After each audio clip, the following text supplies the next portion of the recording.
The Adventures of Sherlock Holmes, 1892, Episode 1, A Scandal in Bohemia. Welcome back, fellow detectives. Today we're stepping into one of the most intriguing cases from the Adventures of Sherlock Holmes, A Scandal in Bohemia. This is the story that introduces us to the only woman who ever managed to outwit the great Sherlock Holmes himself. Are you ready to test your detective skills alongside the master? Let's dive into this fascinating mystery together. Picture yourself on a cold March evening in 1888, entering the familiar gaslit sitting room at 221B Baker Street. The fire crackles warmly in the grate, and Dr. Watson has just returned from visiting a patient. But notice how Holmes is pacing restlessly by the window. He's clearly expecting someone important tonight. "Watson," Holmes says suddenly, his sharp eyes gleaming, "we're about to receive a most unusual visitor. Someone whose very presence here could shake the foundations of European politics." Just as he finishes speaking, thunderous footsteps echo up the 17 steps to their lodgings. The door bursts open without ceremony, and in walks a man of commanding presence. Now here's your first test as a detective. What do you observe about this mysterious visitor? He's over 6 feet tall with broad shoulders and the unmistakable bearing of nobility. But notice his obvious nervousness despite his regal appearance. His clothes are expensive, but he's chosen to travel without servants or guards. What does this tell you about the nature of his visit? Holmes studies the man with keen interest before speaking calmly. "Your Majesty may speak freely here. My companions are completely trustworthy." The visitor starts in surprise. How could Holmes possibly know his royal status? Think about what clues might have revealed his identity before he even spoke. "You know who I am?" the man asks, clearly shaken. Holmes replies with characteristic confidence. "Several clues revealed your identity immediately. Your stationery bears a German watermark, your handwriting shows Teutonic education, and that signet ring on your finger bears the royal arms of Bohemia." The man removes his mask of anonymity entirely. "I am Wilhelm Gottsreich Sigismund von Ormstein, Grand Duke of Kassel-Felstein, and hereditary King of Bohemia." Watson nearly drops his medical bag in astonishment, but Holmes remains perfectly composed, as if he receives royal visitors every evening. The king continues with growing urgency. "I am about to be married to Clotilde Lothman von Saxe-Meiningen, daughter of the King of Scandinavia. You understand the enormous political implications of such a union." But you can see the tension building in his face.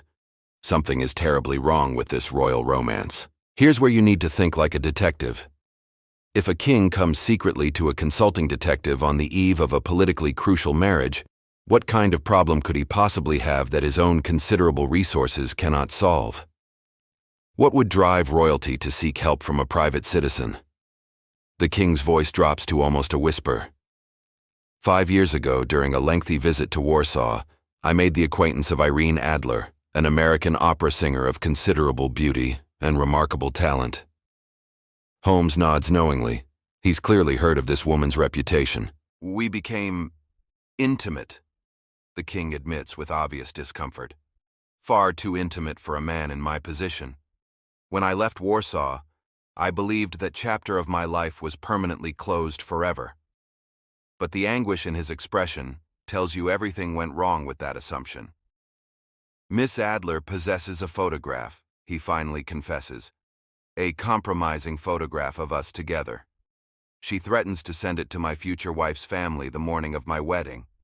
Such a scandal would destroy not only my marriage, but the political alliance it represents." Watson immediately exclaims, "Blackmail!" But Holmes raises a thoughtful hand. "Tell me, Your Majesty, has Miss Adler demanded money for this photograph?"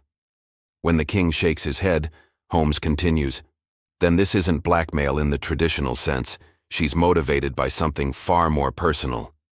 This is a crucial distinction that reveals everything about Irene Adler's character. What does it tell you that she's not seeking financial gain? Think about her possible motivations: jealousy, revenge, or perhaps something else entirely. The king's desperation becomes more apparent. "I have tried everything conceivable. I attempted to purchase the photograph, offering her any sum she might name. When that failed, I tried to steal it using the most skilled burglars in Europe. Every approach has failed completely. She anticipated them all." Now this is what makes the case so intriguing. We're dealing with a woman who has consistently outmaneuvered professional criminals and royal agents. What does this suggest about Miss Adler's intelligence and resourcefulness? How formidable an opponent might she prove to be? Holmes's eyes light up with the thrill of a worthy challenge. Your Majesty, I shall need to study Miss Adler's daily habits and routines carefully. Where does she live? What are her regular activities? The king provides her address on Serpentine Avenue and warns that she's extremely cautious, changing her routine frequently and trusting no one completely. The next morning brings the first surprise. Holmes appears at breakfast in the most remarkable disguise you've ever seen. He's transformed himself completely into a groom, a stableman with weathered hands, rough clothes, and an entirely different bearing.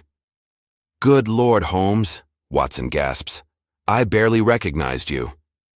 Think about this transformation for a moment. Why would Holmes choose to disguise himself as a groom rather than a gentleman or tradesman?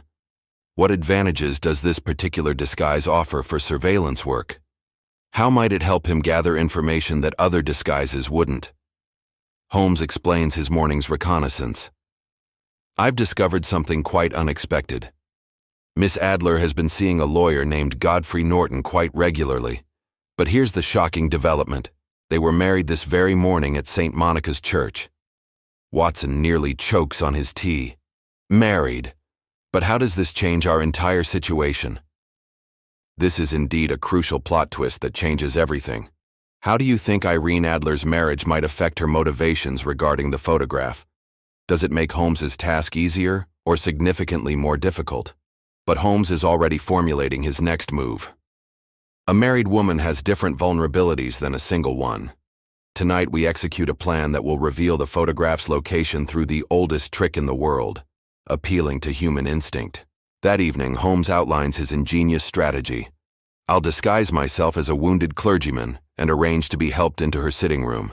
Watson, you'll create a small disturbance outside her house. When I give you the signal, shout, 'Fire!' as loudly as possible."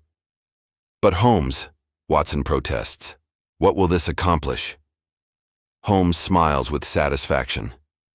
"Simple psychology, my dear fellow. When people hear fire in their own home, they instinctively rush to save their most precious possessions first. Miss Adler will reveal the photograph's hiding place without realizing it. The plan unfolds flawlessly that evening.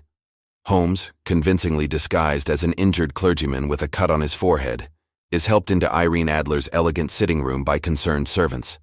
She appears immediately, a woman of striking beauty and obvious intelligence, taking charge of the situation with natural authority. "Bring water for this poor gentleman immediately. Make him comfortable on the sofa," she commands her staff. At the crucial moment, Watson's voice rings out from the street. "Fire! Fire in the house! Now watch this carefully, detective. What would your first instinct be if you heard this terrifying alarm in your own home? What would you try to save first, before anything else?" Irene Adler's reaction is immediate and telling. Without hesitation, she rushes to a sliding panel behind a portrait, retrieving a leather case before realizing the alarm was false. "How perfectly absurd. There's no fire at all," she says. But the damage is done. Holmes has seen exactly where she keeps that compromising photograph. The plan appears to have succeeded completely. As Holmes prepares to leave, still maintaining his clerical disguise perfectly, something extraordinary and unexpected happens. Irene Adler approaches him with a knowing smile that sends chills down your spine. "I do hope you recover quickly from your injuries, Mr. Sherlock Holmes." Holmes freezes completely. Despite his perfect disguise, despite his flawless performance, she has recognized the greatest master of disguise in London. How could this possibly have happened? What might have given him away? Watson later asks the obvious question that's troubling everyone. How could she possibly have known it was you, Holmes? Your disguise was absolutely perfect.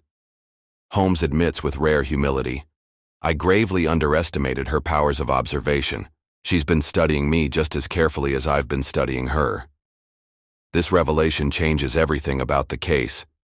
If Irene Adler saw through Holmes's disguise so easily, what else might she have anticipated? How many steps ahead of them has she been throughout this entire investigation? The next morning, brings the final devastating surprise. Holmes and the king arrive at Irene Adler's villa to retrieve the photograph, confident in their success. But when they open the sliding panel behind the portrait, they find not the compromising photograph they expected, but Irene Adler's own portrait and a letter addressed to Sherlock Holmes. Holmes reads aloud with growing amazement. "My dear Mr. Holmes, you really did it very well. You took me in completely until I realized what you were attempting. But I have been trained as an actress myself, and male costume holds no difficulties for me." The letter continues with devastating precision. "I followed you home and confirmed my suspicions by observing you enter 221B Baker Street. By the time you read this, my husband and I will have left England forever, never to return. But here comes the most remarkable part. I have no wish whatever to harm the king. The photograph has been destroyed. However, I retain one copy as protection against any future attempts to molest me. You may assure His Majesty that his secret remains safe, but only as long as he honors mine." What's your final assessment of this extraordinary resolution, detective? Has Irene Adler truly won this battle of wits? Or has she achieved something more elegant, a strategic withdrawal that protects everyone involved? The king is overjoyed that his secret remains safe, and his marriage can proceed without scandal. He offers Holmes a valuable emerald ring as payment for his services. But Holmes makes an unusual request that reveals how deeply this case has affected him. "If your Majesty would honor me, I should prefer a different reward entirely. I should like to have Miss Adler's photograph as a keepsake." From that day forward, Holmes always refers to Irene Adler simply as the woman, the only person who ever bested him through superior wit, preparation, and sheer audacity. She proved that sometimes the greatest victory isn't defeating your opponent, but knowing when to retreat with honor and dignity intact. So tell me, fellow detectives, what did you think of Holmes's methods in this case? Did you solve any part of the mystery before the final reveal? And most importantly, what does this remarkable story teach us about the power of observation, the importance of preparation, and the wisdom of respecting a truly worthy opponent? Join me next time as we tackle the Red-Headed League, another baffling puzzle that will test your deductive abilities to their absolute limits.